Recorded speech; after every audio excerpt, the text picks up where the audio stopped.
ఒక క్రైస్తవ కుటుంబము. ఆ కుటుంబ యజమాని తమ కుటుంబ సభ్యులలో ఒక విశ్వాసి చనిపోతే ఇప్పుడు ఎక్కడుంటాడు అని ఆలోచించాడంట. సరే, మర్చిపోయాడు. కొంతకాలానికి మరొక కుటుంబ సభ్యులు చనిపోవటం జరిగింది.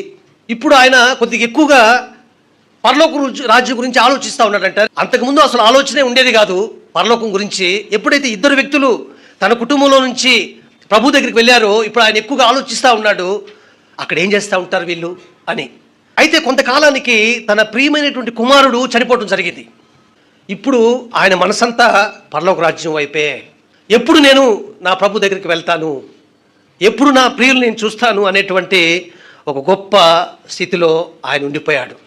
మన ప్రియుల్ని మరలా మనము చూస్తాము. ఎంతకాలం ఉంటాం వాళ్ళతో? ఈ భూప్రపంచంలో 30, 40, 50 సంవత్సరాలు బ్రతికాం వాళ్ళతో. అయితే నిత్యత్వంలో ఎంతకాలం ఉంటాం? యుగ యుగాలు.